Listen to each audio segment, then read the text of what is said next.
మీరైతే 3,00,00,000 వర్తి కారు చూసుంటారు. 400 కోట్ల వర్తి ఫ్లైట్ చూసుంటారు. కానీ నేనిప్పుడు మీకు చూపించబోయేది 40,000 కోట్ల సబ్‌మెరైన్ అండి. విశాఖపట్నం సబ్‌మెరైన్ ఐఎస్ఎన్ కుర్సురా ఇది ఒక స్మారక చిహ్నంగా నిలిచిన భారత నౌకాదళానికి చెందిన పవిత్రమైన సబ్‌మెరైన్. 1969లో సోవియట్ యూనియన్ నుంచి భారత నౌకాదళం ఈ సబ్‌మెరైన్‌ని తెప్పించింది.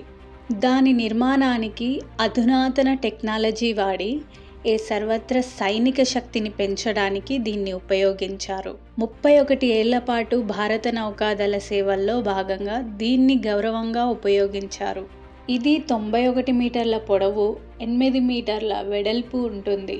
దీన్ని డీజిల్ ఎలక్ట్రిక్ పవర్డ్ సబ్‌మెరైన్‌గా రూపొందించారు. భారతదేశ తీరాలను రక్షించడంలో ఈ సబ్‌మెరైన్ కీలక పాత్ర వహించింది.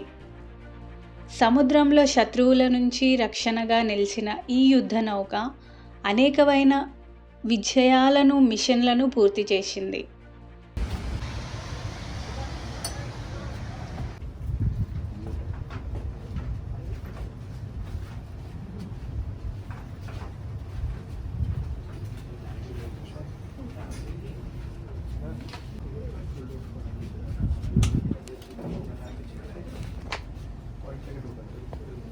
फोटोग्राफी के लिए अलग का टिकट होता है।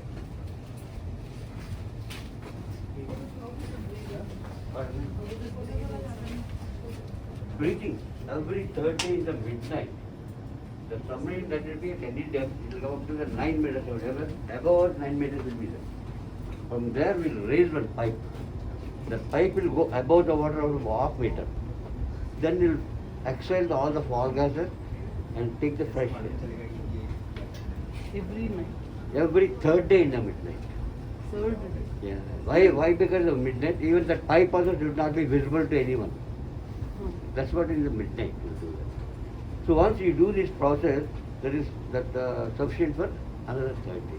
It will, from 72 people capacity. 75. So for all it will be Yeah, but sufficient. telling him it not be so freely you can have the oxygen breathing. Heartbeat will be there, but later Because of became the habit. work also they have to. It become a habit. Okay. Then tubular పెట్టి carry చేస్తారు. Okay. అట్లాంటివి 6 tubes ఉన్నాయి. So 22 tablets ఉంటాయి. అందులో 18 ఇక్కడ 4 లాస్ట్లో ఉంటాయి. So that రెండు పక్కన ఉంటున్న అటాక్ చేయదు. 280 మీటర్ డెప్త్ నుంచి ట్రావెల్ చేస్తుంది. పనిచేసే స్టాఫ్ 75 మంది ఉంటారు. బరువు 1945 times. Total 7 compartments. These are first one.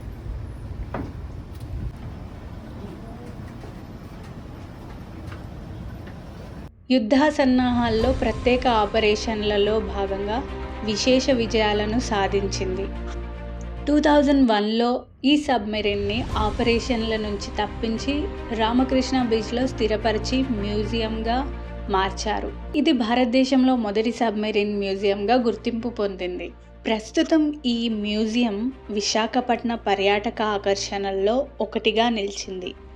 సబ్‌మెరైన్లో నావికులు ఎలా జీవించేవారో చూపించడానికి సిబ్బంది గదులు, కమాండ్ రూమ్, ఆయుధ విభాగాలను చూపిస్తారు. ఈ సబ్‌మెరైన్ భారత నావికా దళానికి చేసిన సేవలను గుర్తు చేస్తుంది.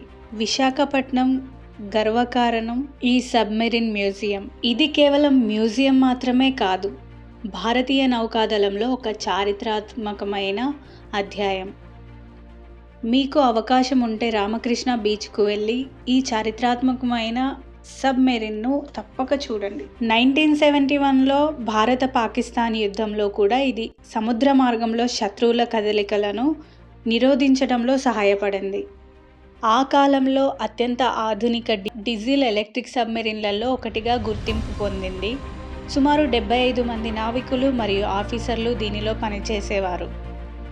ఇందులో టార్పెడోలు మరియు మిస్సైళ్లను దీనిలో నిక్షిప్తం చేస్తారు.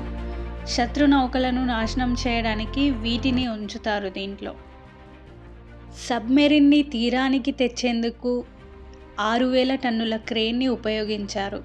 ఈ సబ్మెరైన్ను లోపలికి ప్రవేశించగల సదుపాయం కల్పించి సందర్శకుల కోసం ప్రత్యేక మార్గాలు అందించారు. ఈ మ్యూజియం దశలుగత అభివృద్ధికి భారత ప్రభుత్వం మిలిటరీ హిస్టరీని ప్రజలకు పరిచయం చేసే ప్రయత్నంగా భావిస్తుంది. సో మీరు కూడా ఈ సబ్మెరైన్ని చూడాలనుకుంటే పెద్దవాళ్ళకి టికెట్ కాస్ట్ 70 రూపాయలు. ఉదయం 9 గంటల నుంచి రాత్రి 8:30 వరకు ఈ మ్యూజియంని చూడొచ్చు. పండుగల సమయంలో సందర్శకుల కోసం ప్రత్యేక కార్యక్రమాలు, ఈ సబ్మెరైన్ సేవలు భారతదేశానికి చిరస్థాయిగా గుర్తుండే నావికాదళ విజయాలు. ఐఎన్ఎస్ కుర్సురా కేవలం సబ్మెరైన్ కాదు, భారతదేశ సైనిక వారసత్వానికి నిలువుటద్దం. ఇది భారతీయ సైనిక శక్తి, సాంకేతికత, త్యాగాలకు చిహ్నం.